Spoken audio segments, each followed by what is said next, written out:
All right, good evening, everyone. It is 7 o'clock, so we'll call the meeting to order. Tonight's meeting is being live streamed and publicly broadcast, and a recording of this meeting will be available on the county's website for future viewing. Warden Horner is away this evening. She is zoomed in, but it's a little difficult to chair via Zoom, and I'm the only other committee chair physically in attendance tonight, so you're stuck with me. But we'll work together and get through this. We'll start, as we always do, with the reading of the land acknowledgement. We would like to begin by sharing the land acknowledgement statement, which reads as follows. We would like to begin by respectfully acknowledging that Dufferin County resides within the traditional territory and ancestral lands of the Tianantati, Attawandaron, Haudenosaunee, and Anishinaabe peoples. We also acknowledge that various municipalities within the county of Dufferin reside within the treaty lands named under the Haldeman Deed of 1784 and two of the Williams Treaties of 1818, Treaty 18, the Nottawasaga Purchase, and Treaty 19, the Adjutant's Treaty. These traditional territories upon which we live and learn are steeped in rich Indigenous history and traditions, and it is with this statement that we declare to honor and respect the past and present connection of Indigenous peoples with this land, its waterways, and resources. I will now ask the clerk to conduct the roll call. Thank you. Warden Horner? Present. Councillor Creelman? Present. Councillor Guardhouse? Present. Councillor Garretts? Present. Councillor Hall? Present. Councillor Hawkins? Absent.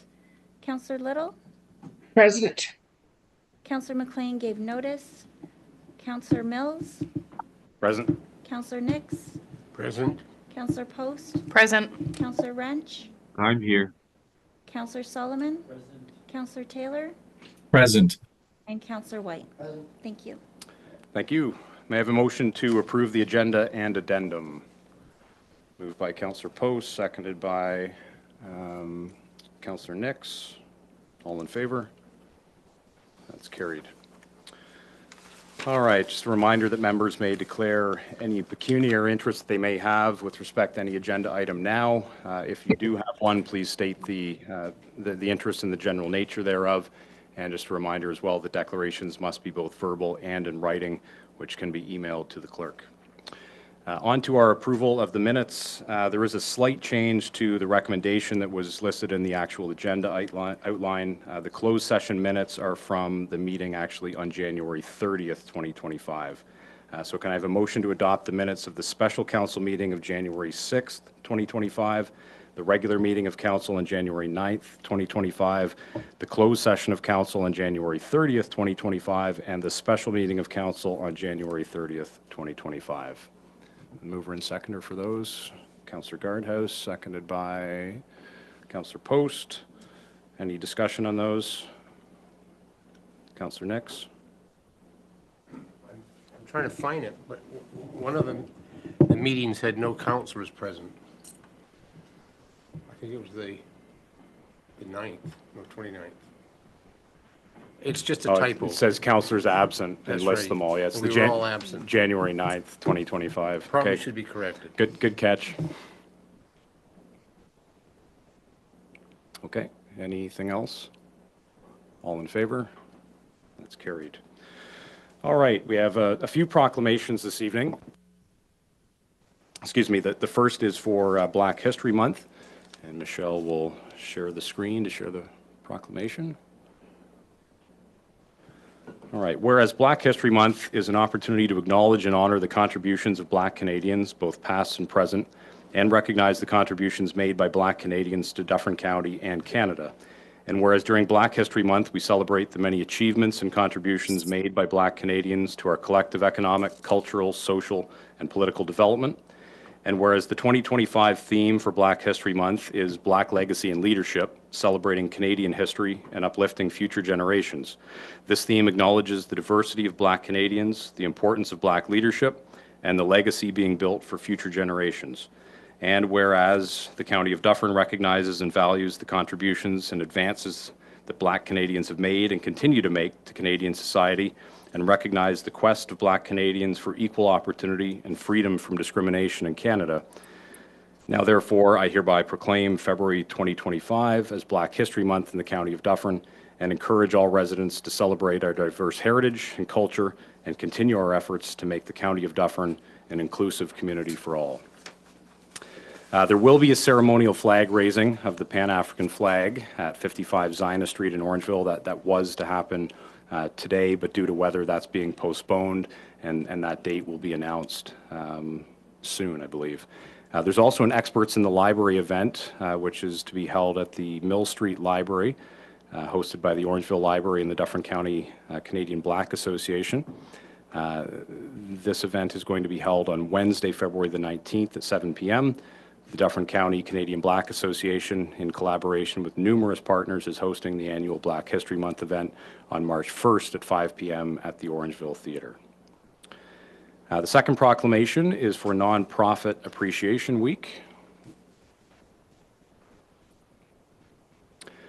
Whereas Nonprofit Appreciation Week is an opportunity to say thank you to a sector that goes above and beyond in supporting vulnerable people and strengthening communities, and whereas the diversity of nonprofit programs, including food security, housing, mental health, support for seniors, child and youth development, sports and recreation, faith, the environment, and arts and culture, immeasurably enhances our quality of life, and whereas there are more than 150 charities and nonprofit organizations serving families and individuals throughout Dufferin County, and whereas the people who work at nonprofits are mission-driven and known for their dedication, compassion, and leadership, now therefore I proclaim February 10th to 14th, 2025 to be Nonprofit Appreciation Week in Dufferin County, and encourage all residents to show their appreciation to the people who work in our community's nonprofit sector. And the next one is amyloidosis, I believe it is, Awareness Month. I hereby declare the month of March 2025 to be Amyloidosis Awareness Month in the County of Dufferin. And Keith Dares, who is the Secretary of the Canadian Amyloidosis Support Network, is with us this evening to say a few words, I believe.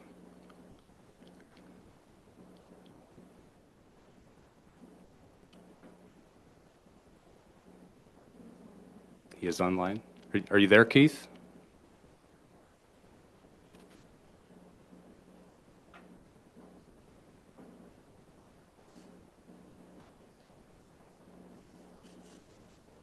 No?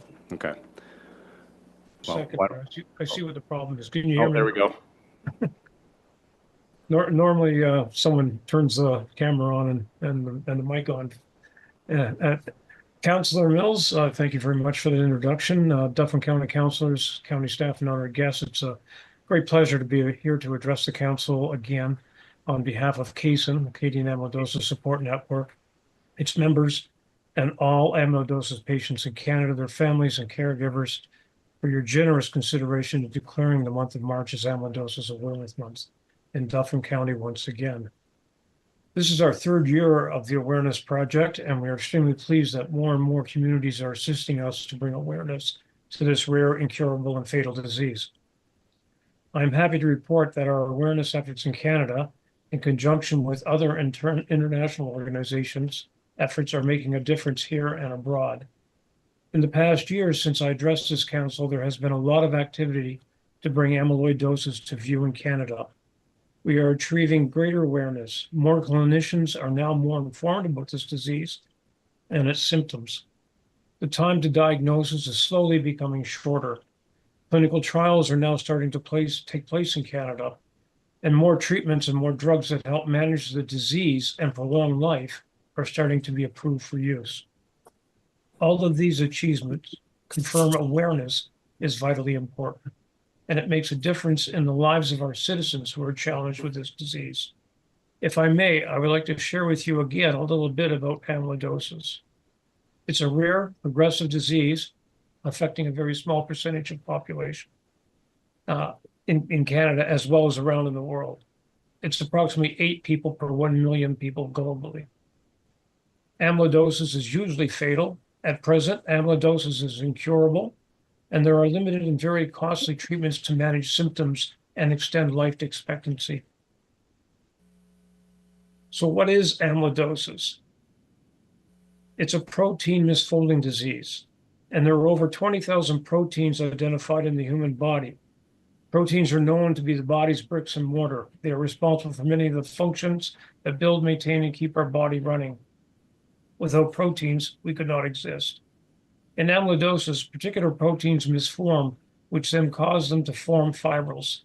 And these fibrils circulate in the blood and become lodged in between smooth muscle tissue. Accumulated fibrils are called amyloid, and it's a stiff plaque-like substance. And embedded fibrils cause organ impairment.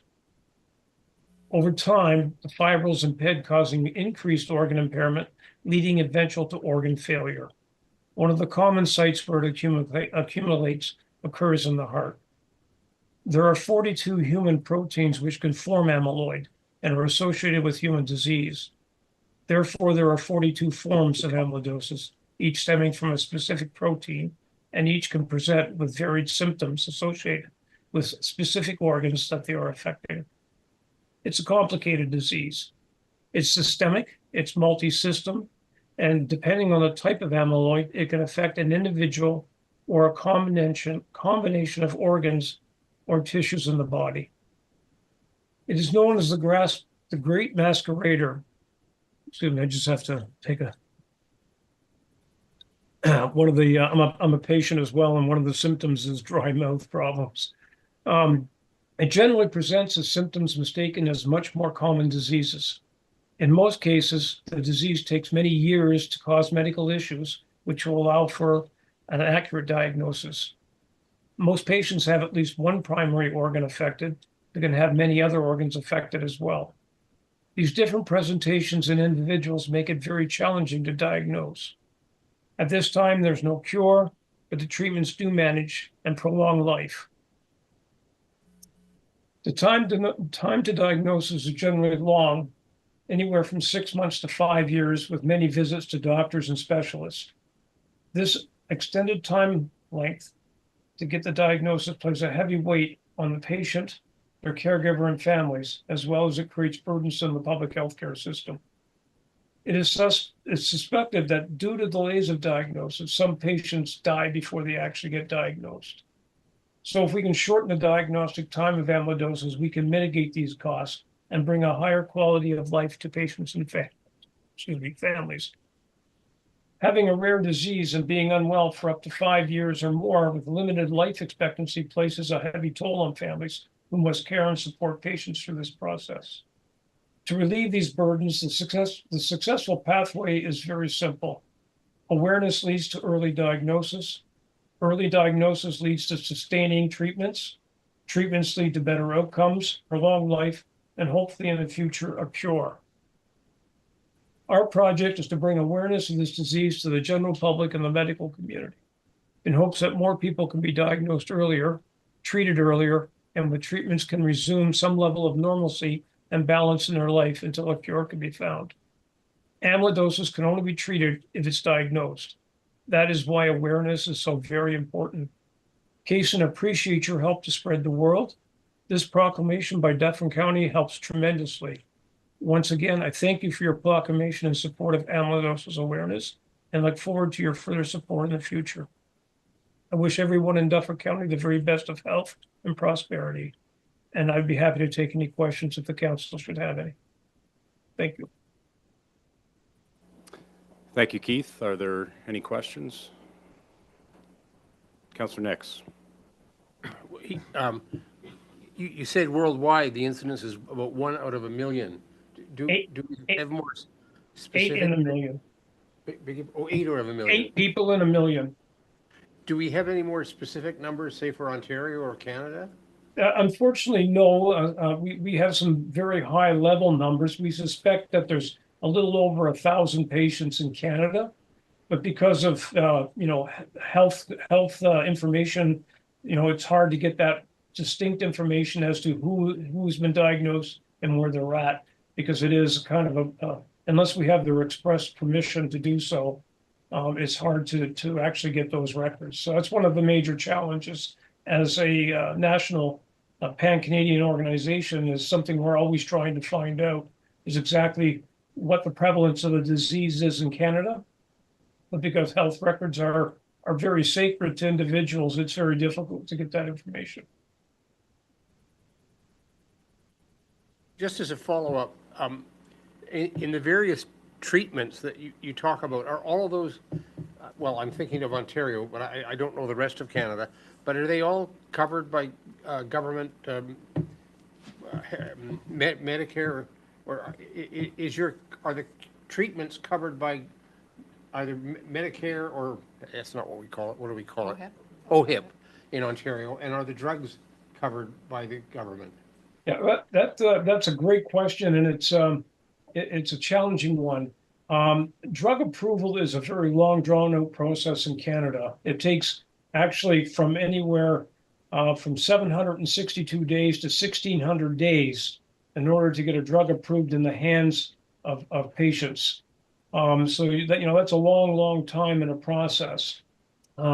We do have a number of drugs that have been approved for use through the Canadian approval system, which is federally driven.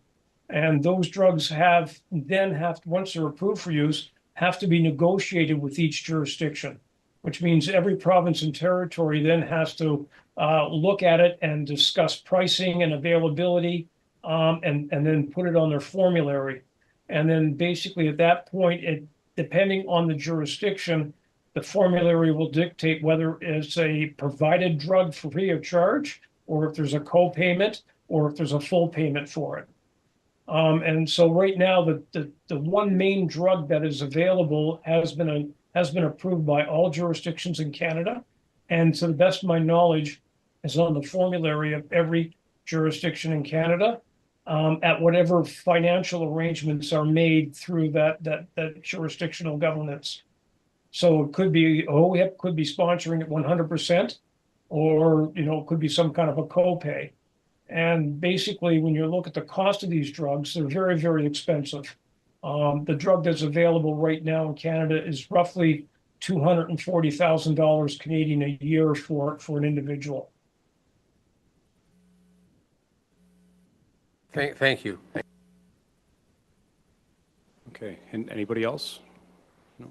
Well, thank you, Keith. Thanks for taking the time to share that information with us and help raise awareness. And we're glad to do our part. And I suspect we'll see you back next year. I sincerely hope, and please call upon us if we can give you more information or help out in any way.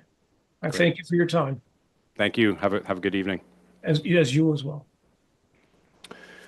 Okay, next we have a delegation from the Simcoe Dufferin Muskoka Crime Stoppers. We're joined this evening by board member Tom Young, as well as police coordinator Leslie Woodley. So Tom and Leslie, I will turn it over to you. Okay, well, my name is Leslie Woodley. Thank you very much for having us today. Tom is our vice president. He's going to say some words after I do a presentation. Can everyone hear me okay? Yep.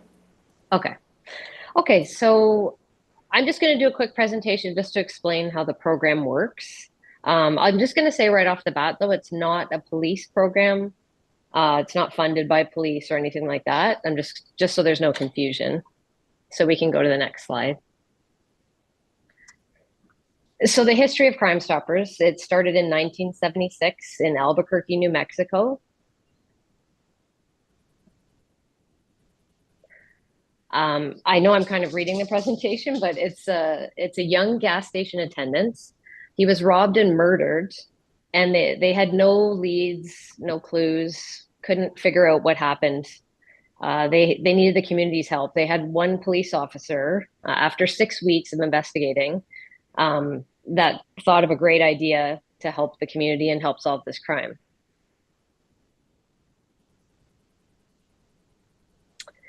And there's this picture, Detective Greg McAleese. He still actually speaks at our conferences from wherever he's living across the world, but he's a Canadian. He had the local TV station film a reenactment of the crime, and the company of the gas station actually put up the reward. Within minutes, the phone line started to ring. Within hours, they had the people that did this crime under arrest. So that's basically how the program was born in 1976.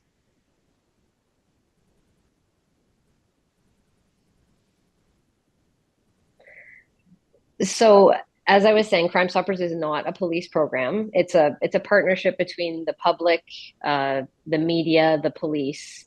It's a way to anonymously report crimes. You can report things you think might help the police. You can report the identity of someone. Sometimes you'll see the police post a photo and say they're looking to identify. That's another thing you can do through Crime Stoppers. Any anonymous information that you think might help the police solve a crime, which in turn helps the community you live in.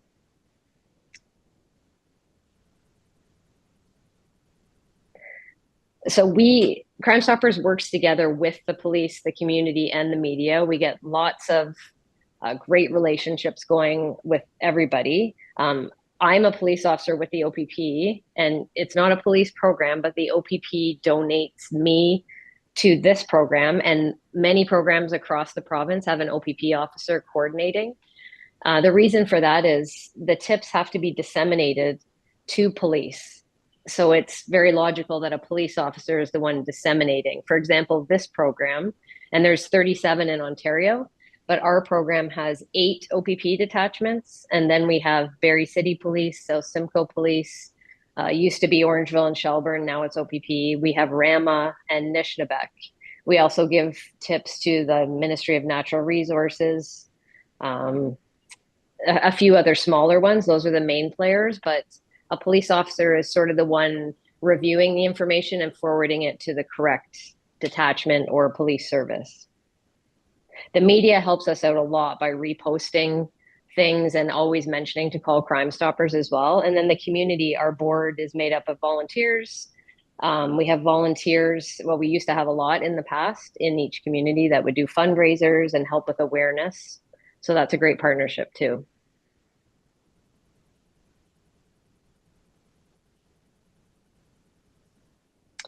So this is just some information on the actual programs. So 1,200 Crime Stoppers programs worldwide, 32 countries, 87 in Canada, and it's now 37 in Ontario.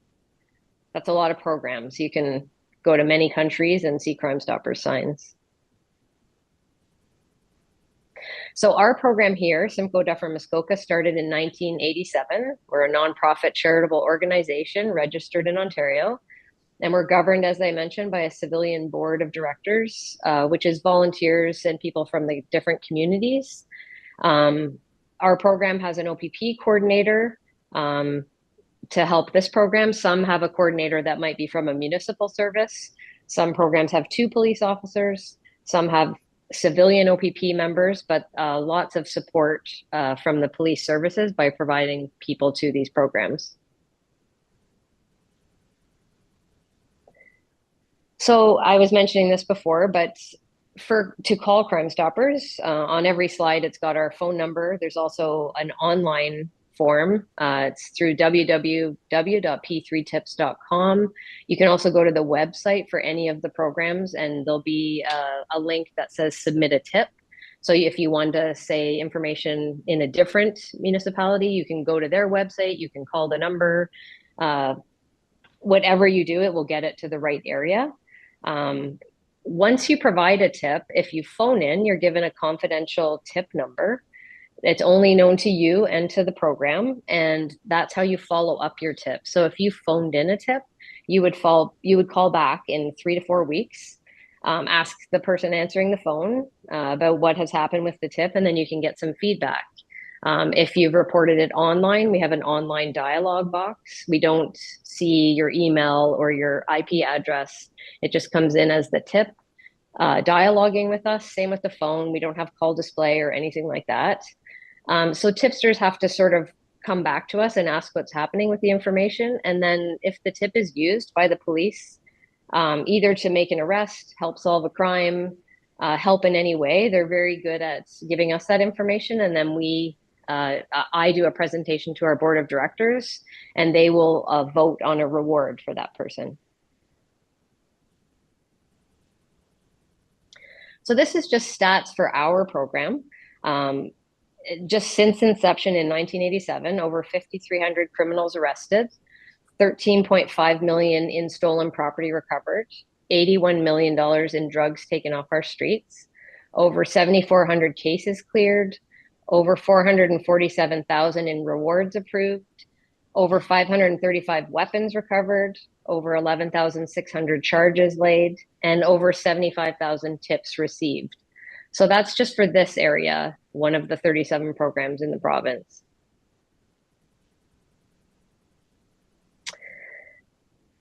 So I always tell everybody that any piece of information can be the final piece of a puzzle. I'm a police officer. I did 20 years on the road.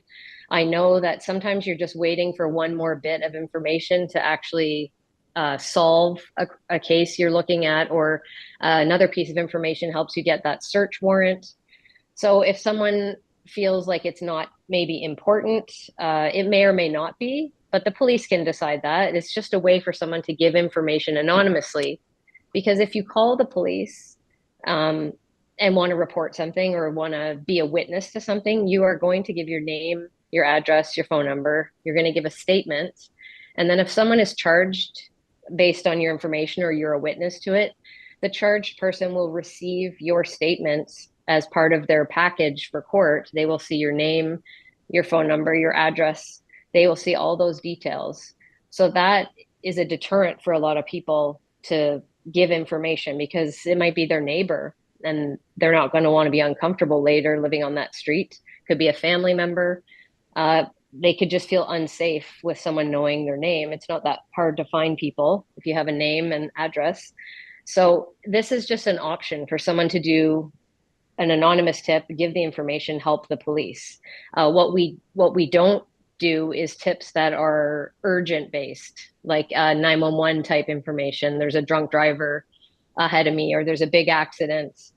Things like that need to go to 911 to the police. We can't take tips from a victim. If someone wants to say, I'm a victim of a domestic, or I'm a victim of something, that has to go to the police. But there's so many other options for people to use Crime Stoppers without having to worry about going to court or have their name known. That's just a nice little quote. All that is necessary for the triumph of evil is for good people to do nothing. So this just little information about how you can volunteer. We are always looking for volunteers. I know Tom is going to speak after. Currently, our board of directors has 4 people.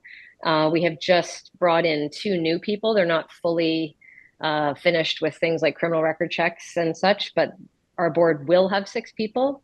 And we used to, before COVID, we had groups of volunteers in all the communities, Barrie, Muskoka, Midland, Wasaga Beach. And those groups of volunteers would do awareness things. So if, say, for example, in Innisfil, Bradford, there's a festival called Carrot Fest.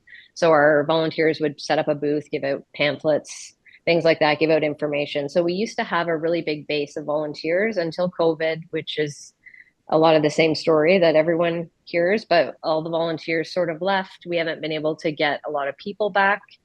So we've had trouble with that awareness and fundraising piece. So volunteers are just people like you. These are just photos of flag raisings. January is Crime Stoppers month. So this year we did 17 flag raisings around all the various towns. Our board members go, I go, we have an office manager, and then all the counselors, mayors, people from all the different communities come out. So that is really great. And we appreciated everyone's support. These are the photos from last year. It'll be updated soon. So for volunteering, if someone wants to get involved in their community, they want to give back. Some people want to pursue a career in policing. This is a good volunteer avenue for that. Looks nice on a resume. You want to help keep your friends, family, community safe. You want to help police with information. It's a great spot to volunteer for that reason. So volunteers with us, as I was saying, they would help with setting up booths at events, handing out pamphlets, just educating people about the program. They might help with a presentation in the area, help connect us with people that want presentations. We've done many to the Rotary, Lions, Probus clubs. Our volunteers could have new contacts in the community, getting us set up for presentations, or the contacts just helping us get our word out. And they also solicit sponsorships, supporters, help us with fundraising if they can, and come out to events and help us set all that up. So a volunteer is not investigating any crimes, not getting any tip information, not being asked to present any information alone, not being asked to speak to the media on behalf of Crime Stoppers. Volunteers just strictly helping us at events, awareness, things like that. And our expectations, of course, for volunteers: commitment, professionalism, dedication. We want people to have fun and volunteer with us. As you can see, our Vice President, Tom, who's going to speak in a minute, that's him there as Santa. He's Santa's helper, I guess. He's not the real Santa, but we do parades when we can. So things like that are really fun for volunteer time. And thank you. If anybody has any questions, I just wanted to mention one other thing. When people come to pick up rewards, our program and a lot of programs just deal with the TD bank. So a person picking up a reward is given a special, like a pickup number and some instructions, and they go to any TD bank. They don't have to have an account. They don't say their name. They don't say Crime Stoppers. They just go in with their pickup number and get their cash. So it's a very secure way. So if someone, say, lives in Aurelia and they don't want to go in the Aurelia bank in case someone, they feel they're going to be identified, they can go to another town. They can go to Bracebridge or Orangeville or wherever to pick up their money. Does anyone have any questions?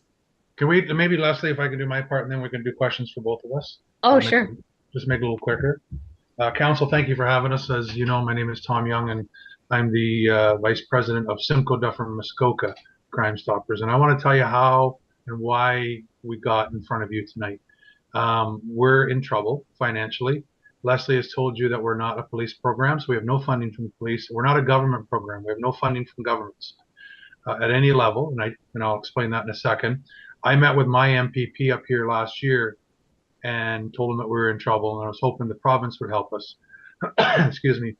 And he said, well, we already do. He says, we fund you. I said, no, you don't. And he was shocked. I challenged him to go back to Queen's Park and ask his colleagues the same question, and he did.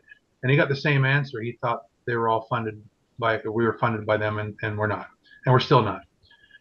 We all turn the news on TV or on the radio, and you hear of something that's happened, and you hear, call your local police or Crime Stoppers.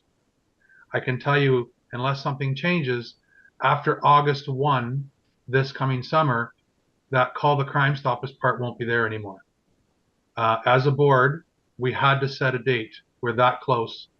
We had to set a date to full Simcoe, Dufferin, Muskoka Crime Stoppers. It'd be a shame if we have to do that. It's, as you can see, it's a great program. It's very, very successful.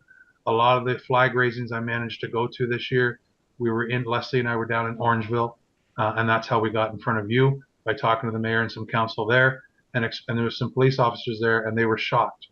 The police officers agreed with us that this was a very, very helpful program for what they do. It costs us approximately $70,000 to run this program, and when I talk about tonight, I'm only talking about Simcoe, Dufferin, Muskoka. So it costs us about $70,000 to run this program in a year. We have one paid staff, and it's our office manager, and she's part-time because that's all we can afford. We have roughly, and I don't have the books in front of me, but we're looking at about $35,000 left, maybe 40, and that's about it. That's why we picked August 1 to close. Muskoka, District of Muskoka, I live in Bracebridge, and the District of Muskoka gives us $10,000 a year. They do it per capita. That represents all the 6 lower tier municipalities underneath the district. And they give us $10,000 a year. We used to have to do deputations to get that. We don't anymore. We haven't done it in about 3 years. They just budget it and give it to us. I don't want this program to fold. I've been in this here for about 8 years now. When I started, there was about 8 or 9 of us on the board alone. And each, as Leslie said, each community, Wasaga Beach, Barrie, Aurelia, Midland, Bracebridge, we all had subcommittees, and the job of the committee was to fundraise and awareness. That's it. And that's all they did, was do those things. fundraising was very important. COVID killed all that. We lost all the committees except for Innisfil. Innisfil still has 3 or 4 people, and I believe that's it. So we've gone from 50, 60, 70 people potentially down to 4 of us on the board now, and with 2 more coming on, thank goodness. But we are still financially strapped. 4 of us cannot fundraise for this whole area. We go from Nova, north of Huntsville, all the way down to your area, and it's a huge area. I did a video on my Facebook page back in October. It was picked up by a local reporter who did a story with me, and it was picked up. That was picked up by CBC Radio Toronto, who did a radio show with me in the morning. And the mayor of Penetanguishene and the mayor of Midland heard that, reached out to me and said, "You're kidding me. You're not folding, are you?" I said, "We are." And everybody thought, and I'm sure a lot of people in this meeting tonight thought the same thing, that we would always just be here. That's Crime Stoppers. We would just exist, but we're not going to be. So those mayors went to their county meeting. I attended just to listen, and they've sent it back to their staff to come back with a report, and they're pushing for $35,000 out of the county of Simcoe annually without deputation to budget. They figured it out, and they told me this. I don't know how they figured it out. They figured it out with all their little municipalities. It was going to cost each municipality about $2,500 a year, which is really not a lot for a municipality. So that's what they're going for. Whether they come back with that, I have no idea. I'm waiting to hear. And so in the 8 years I've been here, we've had no participation at all from Dufferin County, financially or in bodies. We have no committees, no board member, no volunteers, nothing from Dufferin. We still do the tips, and we do it because it's the right thing to do. We still do the tips for Dufferin County. We send the police down there all the information they need to do, and there is crime solved in Dufferin County because of Crime Stoppers. When I told the mayor of Orangeville that, she was quite shocked, thought she had no idea there was no involvement. And I'm sure none of you knew that either. So it's really of nobody's fault. So the things we need from governments like you guys, what we're asking for is money. I'm going to be straightforward. We're asking for money. And then when we do the Provost Club, they can't give us money. We've done a couple of those, but they can give us bodies. And we understood going into that when we did the presentation there was no money coming from them. And we said we still need people to help, whether it's a committee in the Orangeville or the Dufferin County area, or a board member that Zooms with us or comes up, or 2 or 3 board members, however it works, that want to make this program go and help us do it. That's what we really need. So Tom, sorry, I don't want to cut you off. Just we're running a little short on. Okay, I'll cut it off right now. You had mentioned that you guys were forced to pick sort of a drop dead date. What date is that? August 1. Okay.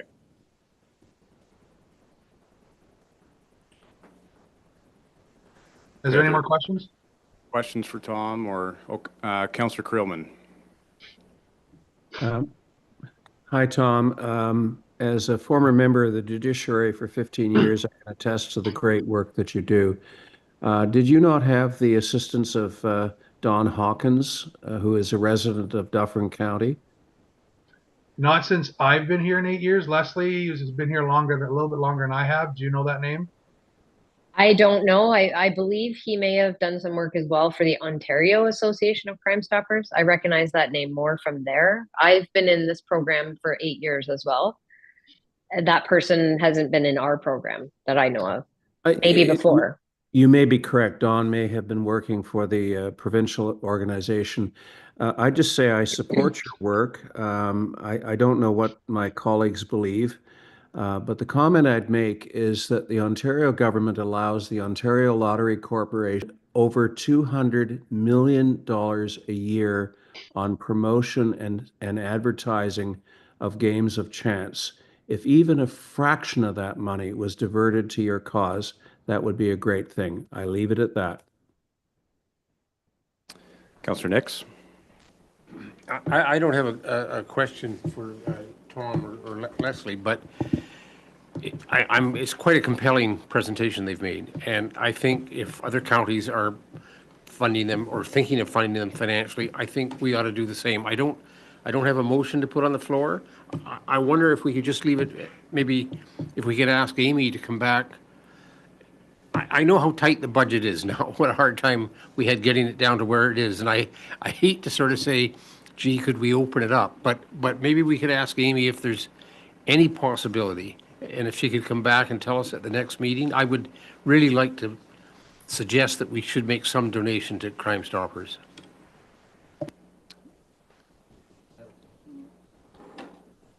Did you want to speak to that, Amy? I can. It's too late to change the budget. If you did want to add it to this year, I would suggest coming from rate stabilization, and then we could look at it in next year's budget. So how do we do that? Do we just pick a number and ask Amy to take it out of rate stabilization, or should we let her come back with a suggestion? Or, Sonia's shaking her head. Sonia?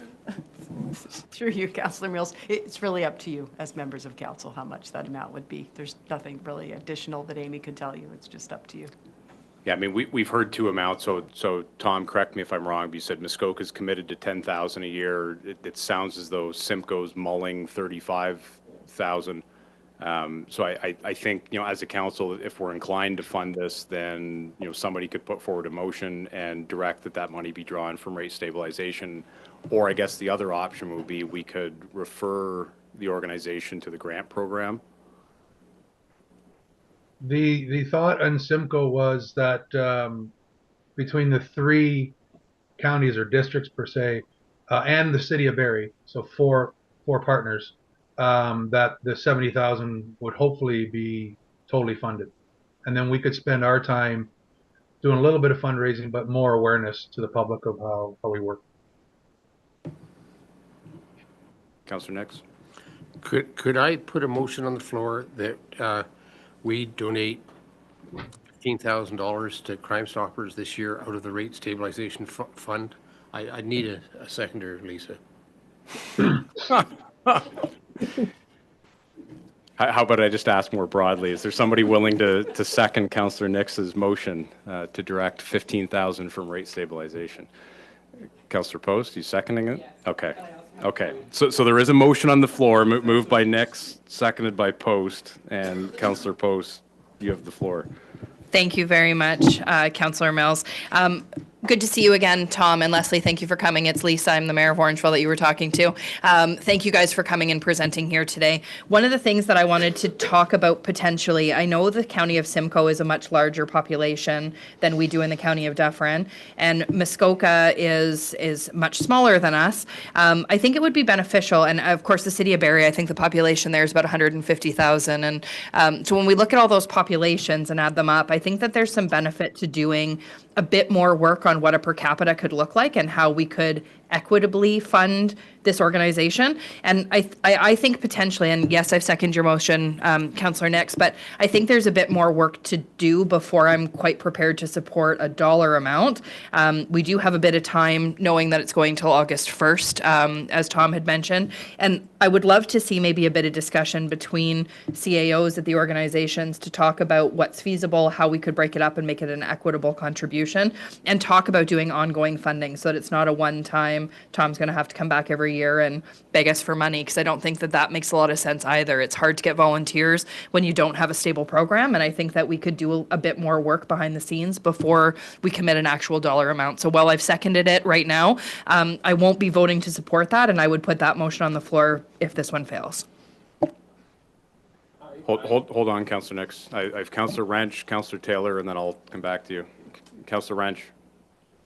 Yeah. Thanks. Yeah, I won't support money coming from the rate stabilization reserve. If we want to do this, that's fine, but let's find money that we've committed to the budget. I would offer the community grants program just because we put it up so much and they just opened their intake. But I won't support taking from the rate stabilization reserve. We need to stop that. Okay. Councillor Taylor. It's an interesting evening because I'm aligned with Councillor Wrench. To me, we have a grant process in place. I'd much rather see something like this go through the formal process. We tend to do things as a one-off basis, and I get that we get emergencies that come our way. But to Councillor Post's comments, I mean, we've got a little bit of time. I'm sure the organization doesn't appreciate a delay when they're under stress, but really, I'd prefer it went through the grant program, and that's why I won't be voting for this here tonight. Okay, Councillor Nix, back to you. Well, given that the mayor of Orangeville is much older and wiser than I'm quite prepared to withdraw my motion and let her put some motion on the floor. I didn't know the amount. I agree with you, Councillor Post, that maybe if we can do the homework and get the per capita amount, I'm quite prepared to do that. So I withdraw my motion, and I'll let Lisa think of the wording. Okay, so the motion's withdrawn. Councillor Post? Sure, I'm happy to kind of come up with something, and I'm sure Michelle can help me work on it as I go. But the one thing I did want to comment just to both Councillors Wrench and Councillor Taylor, my only concern with going the community grant route for this one is that they're an organization that I think needs ongoing funding, and we don't have a mechanism within our community grant program here at the County of Dufferin to do multi-year funding. We noticed that that was a problem in the town of Orangeville as well. So at the beginning of our term, we actually changed our community grants where people could apply for one-time funding or they could apply for multi-year funding, and we had 2 streams so people would know what they were applying for, so that there is some multi-year funding options that way. Is there a multi-year option this year? Okay, so if there is a multi-year, I would be fine with it going through that process. Do we have a timeline on when the community grants will close and when that decision will be made, Michelle? So through you, actually, we just had a meeting today. The intake opened up on February 1st, and it closes on March 4th. So if they do put in an application form, they would know by the end of April if they were successful. And there are 3 streams, and one is sustainable funding. Okay, yep. My suggestion then, if there is a multi-year funding stream, Tom, I think that would be a good option.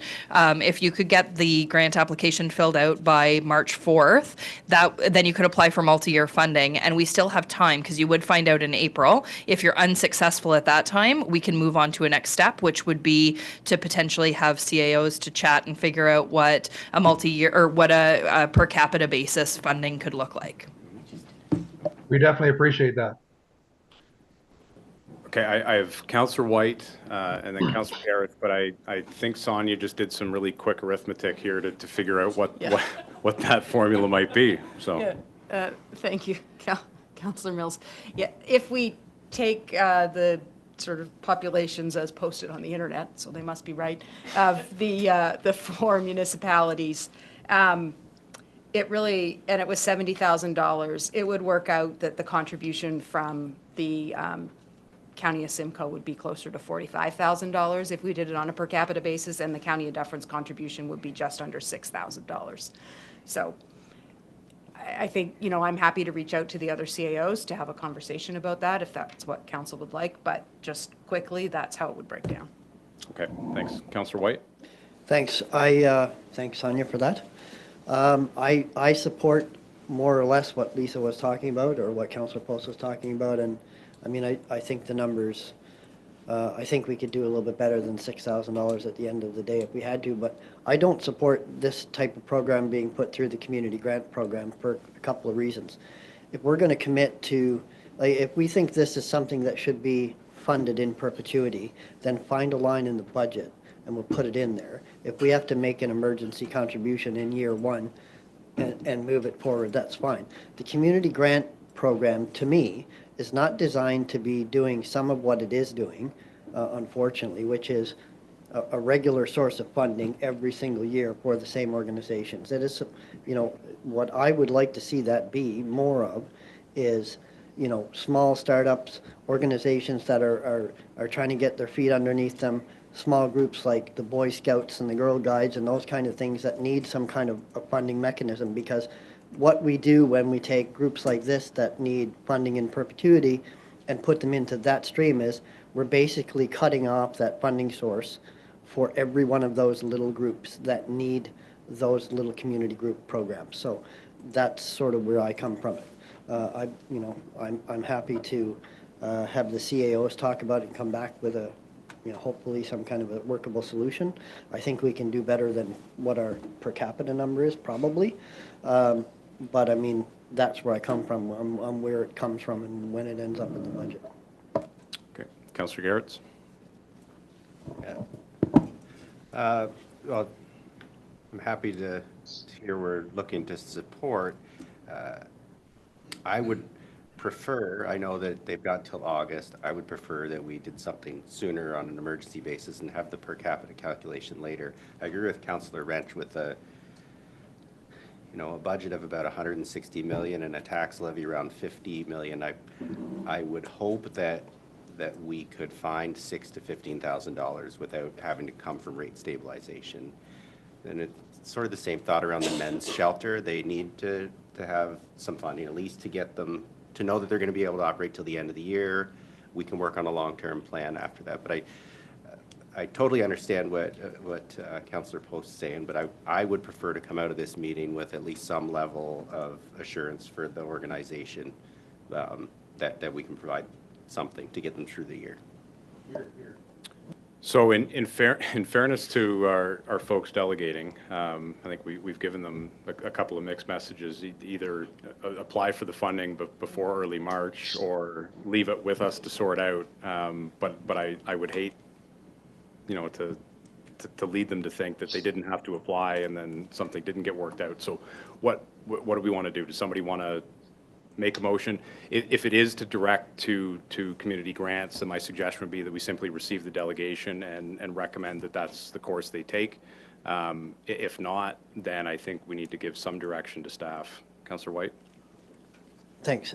As much as some people around the table, myself included, don't want to perpetually look at the rate stabilization fund and just do that. If we're going to support this to try to save it, then that's really the only way we can do that tonight, is to dip into that.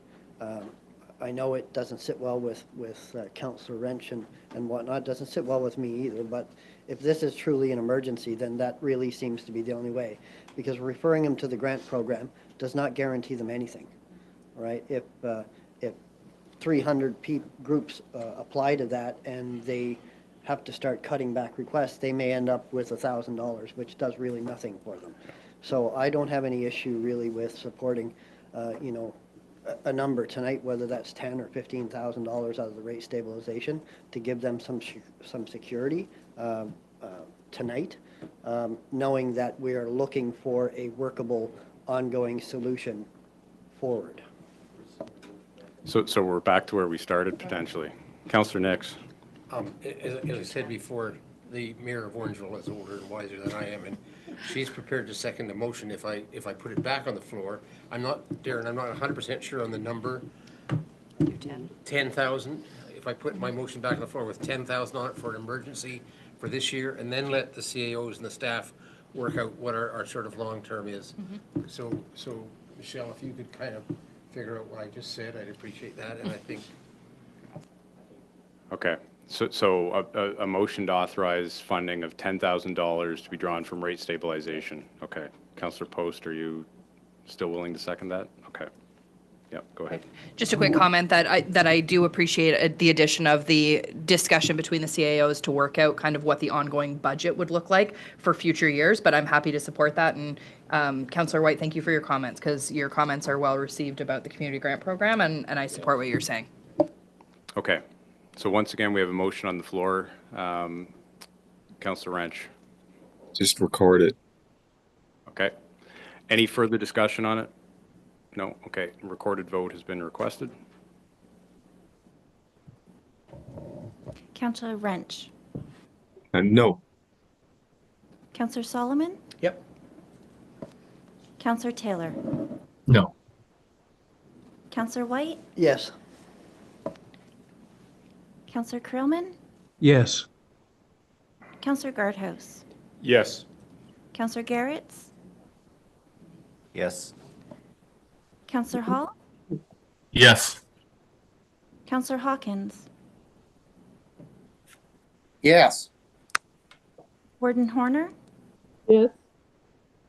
Councillor Little?